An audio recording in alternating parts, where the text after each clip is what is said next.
Fire किया, गोली चलाई।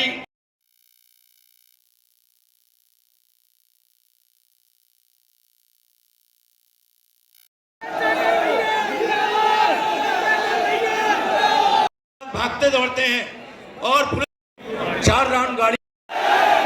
इसका बिल पार्लियामेंट में कौन लेके आया बताओ? इसका बिल अगर पार्लियामेंट में कोई लेके आया कि निजी क्षेत्रों में SC/ST ओबीसी को आरक्षण मिलना चाहिए, तो आपका भाई चंद्रशेखर आजाद लेके आया। आपको गौरवान्वित होना चाहिए। इसलिए एक जाति को प्रबुद्ध बता के प्रबुद्ध सम्मेलन करने का काम करती है। और बाबा साहब अम्बेडकर के संविधान में जो समता समानता की बात की गई है, उस समता समानता को नीचा दिखाने का काम करती है। ये बताने का काम करती है कि इस देश में एक ही जाति एक ही धर्म प्रबुद्ध है और बाकी लोग प्रबुद्ध नहीं है।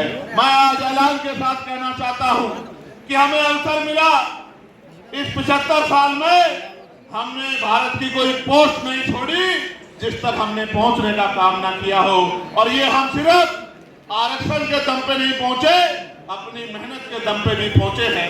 ये भी किससे छिपा हुआ कार्य हासिल करते हैं तो ये एहसास होता है कि अगर वो महापुरुष ना होते तो शायद आज भी हम जानवरों से पूरी जिंदगी देश में जी रहे होते।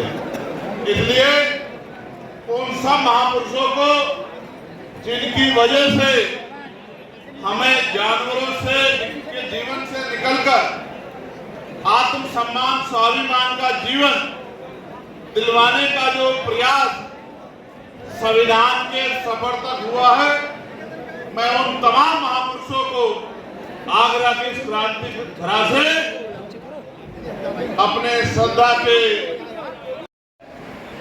आपकी जिंदगी में रोशनी लाने का इंतजाम हम सब लोग करेंगे। मेरी बात को आप याद, मैं आपको विश्वास दिला कहता हूं, जब तक हम लोग बाबा साहब के रास्ते पे नहीं चलेंगे, यानी कि शिक्षित नहीं बनेंगे, संगठित नहीं होंगे और संघर्ष नहीं करेंगे, तब तक कुछ भी बदलने वाला नहीं है। और मैं फिर आपसे कहता हूं, पार्टी के नेताओं से कहता हूं, भीम आर्मी के साथियों से कहता हूं, कार्यकर्ताओं से कहता हूं, मांगने से भीख मिलती है, अधिकार छीनने पड़ते हैं। अगर छीनना चाहते हो अधिकार, तो जिस तरह से पेट पालने के लिए 8 घंटे काम करते हो, रोज पार्टी को आगे बढ़ाने के लिए भी 2 घंटे 1 घंटा काम करो। क्योंकि आदमी भूखा तो रह सकता है लेकिन अपमानित होकर नहीं रह सकता। इस बात को भी समझने का प्रयास करो। हमारी आबादी बहुत है, हमारी आबादी बहुत है, 85% लोग हैं हम लोग। काशीराम साहब का भी सपना था इस देश में भी कमजोर वर्गों का प्राइम मिनिस्टर नहीं बना।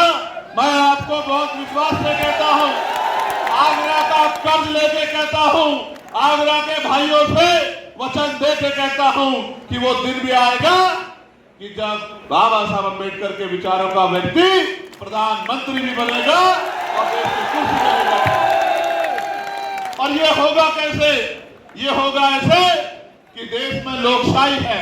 लोकशाही लोकतंत्र का मतलब होता है जिनका वोट होगा उनका राज होगा, जिनका वोट होगा उनका राज होगा।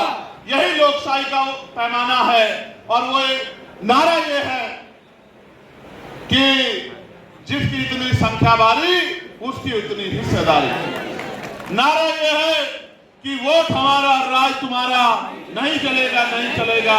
आप और कहीं मत जाओ, हम आगरा पे बात आज करेंगे, आगरा मंडल पे बात करेंगे, आगरा जिले पे आप आज बात। डॉक्टर भी है, या हमारे पास इंजीनियर भी है, या हमारे पास वकील भी है, या हमारे पास जज भी है।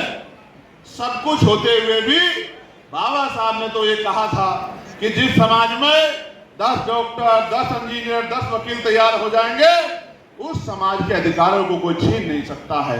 लेकिन आज आप देखो किस तरह आपके अधिकारों को लूटा जा रहा है। छीना नहीं जा रहा है, लूटा जा रहा है, डकैती पड़ रही है आपकी नौकरियों पे, आपके रोजगारों पे, आपके बिजनेस पे, आपके साथ जून जाति अन्याय हो रहा है। आज एक बहुत बड़े सज्जन उम्र में मेरे पास आए, मेरी तस्वीर लेके आए, मेरे सर पे हाथ रखा और एक बहुत बड़ी बात मुझसे कही और ये कहा कि मेरा आशीर्वाद आपके साथ है। मैं आगरा इसलिए भी आया हूं कि मैं आगरा के लोगों को पूछना चाहता हूं, मैंने क्या गलत किया है आगरा के लोगों? मैंने वही काम किया जो मान्यवर साहब काशीराम ने किया। मैंने उनके अलावा कोई गलत काम नहीं किया। बाबा साहब अम्बेडकर ने जब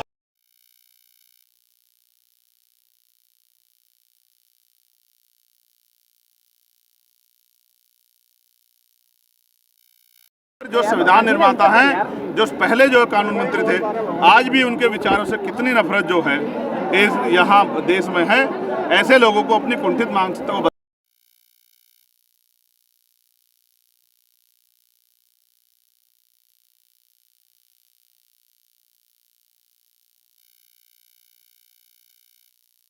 मोर्चे की जो यहाँ संगठन चलते हैं महिला विकास के लिए, चाहे उनके हमारे नेता कार्यकर्ता हों, चाहे हमारे व्यापार मंडल के साथी हों, चाहे हमारे लीगल सेल के साथी हों, चाहे हमारे अनुशासन समिति के साथी हों या हमारे भाईचारा कमेटी के साथी हों, मैं इस मंडल के सभी मंडल के, जिले के, विधानसभा के और गांव में अंतिम वो व्यक्ति जो बाबा साहब अम्बेडकर का झंडा पकड़ के घूम रहा है, उन साथियों को भी बहुत बहुत धन्यवाद देता हूं।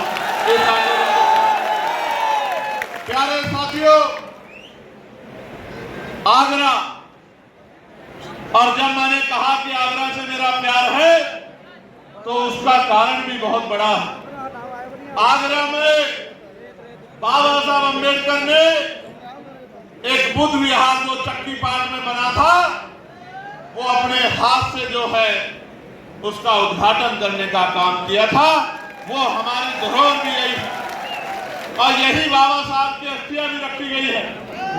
ये आगरा ऐसे क्रांति धरा नहीं बना, कई बार खूनी संघर्ष में भी आगरा ने अपनी शक्ति का एहसास कराने का काम किया है। ये आगरा, इसको देश जानता है। मैं अपनी पार्टी के जो सम्मानित राष्ट्रीय कोर कमेटी के नेतागण भाई अमित कसाना जी, भाई सतपाल चौधरी जी जो मेरे साथ चल के आए, मैं उनका भी बहुत बहुत धन्यवाद करता हूं। मैं हमारी पार्टी के प्रदेश के अध्यक्ष और प्रदेश कमेटी के तमाम नेताओं का भी धन्यवाद करता हूं और मैं अपने भीम आर्मी के बहादुर भाइयों का भी बहुत बहुत धन्यवाद करता हूं। अब उनको कि फिर उनके खिलाफ कोई अन्याय या गरीबों के खिलाफ कोई अन्याय यहां नहीं हो पाएगा।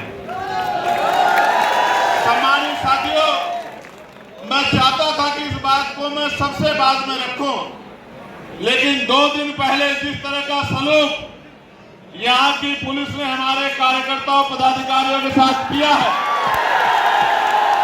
मैं डंके की चोट पर यह कहना चाहता हूं कि हम स्वाभिमानी लोग हैं, ना हम किसी में अन्याय करते हैं और ना कभी हम अन्याय सहते हैं।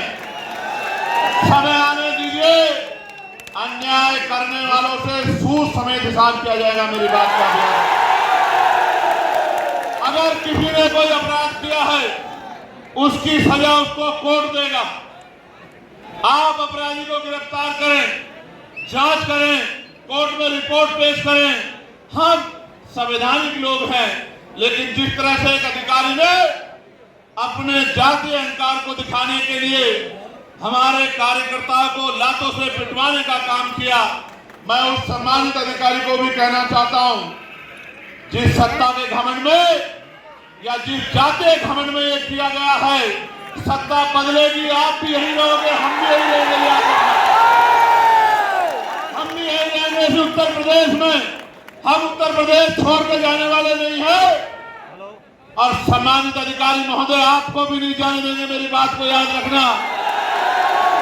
अगर आपके चहितों ने डेपुटेशन पे कहीं भेज दिया तो वहीं से खींच के यहाँ आगरा लेके आएंगे। मेरी बात को, मुझसे बड़ा पुलिस का समर्थक आपको कोई नहीं मिलेगा। आजादी के 75 साल में अगर पार्लियामेंट में पुलिस के भाइयों को भी न्याय मिले, 8 घंटे की ड्यूटी उनको अन्य कर्मचारियों की तरह करने का मौका मिले, सप्ताह में उन्हें एक दिन छुट्टी मिले, उनकी बॉर्डर स्कीम खत्म की जाए, उनकी वेतन विसंगतियां दूर की जाए। ये मामला भी अगर पार्लियामेंट में किसी ने उठाने का काम किया तो आपके चंद्रशेखर आजाद ने किया। आप अच्छा करोगे तो सर माथे रखेंगे, आपका सम्मान करेंगे, और अगर आप अन्याय करोगे तो अन्याय करने वाले अपराधी के साथ जिस तरह का सलूक होता है उसी तरह का सलूक आपके साथ होगा। इस बात को आप याद रखना सम्मानित साथी। क्रियान्वयन होते हुए दिखाई दे रहे हैं। देखिए, तेजी से आजाद समाज पार्टी का संगठन उत्तर प्रदेश में विधानसभाओं तक, ब्लॉक तक, गांव तक, बूथ तक लगातार हमारी पार्टी और हमारे पार्टी के जो सहयोगी संगठन हैं वो लगातार कोशिश कर रहे हैं और लगातार प्रयास कर रहे हैं। लगभग सभी विधानसभाओं में 70, 80% हमारा संगठन बन चुका है। अब उस संगठन को, क्योंकि त्रिस्तरीय पंचायत चुनाव आ रहे हैं, उसको और सक्रिय करके भाईचारा कमेटियां बना के अद्भुत सम्मेलन के जरिए सत्ता की भूख, क्योंकि जिन पे पावर होती है उन्हीं का आत्मसम्मान भी सुरक्षित रहता है, उन्हीं को अवसर भी मिलते हैं। ये भूख जो है, जो पिछले 15 साल में हमारे लोगों में ठंडी हो गई थी, उसी भूख को दोबारा से जगाने के लिए कि वो लोग राजकाज को समझे। जब राजकाज होगा तभी तरक्की होगी, तभी अन्याय रुकेगा, तभी शिक्षा मिलेगी, तभी अच्छा इलाज मिलेगा, तभी रोजगार मिलेगा, तभी ज़मीनें मिलेगी, तभी इंडस्ट्रियल एरिया लगेंगे। ये बात समझाने के लिए हम लोग हर मंडल समीक्षा कर रहे हैं। आज आगरा में ये समीक्षा हुई है। शाम के समय फिर एक बार पार्टी के वरिष्ठ नेता और क्षेत्र के बुद्धिजीवी लोगों के साथ, व्यापारियों के साथ एक चर्चा होगी।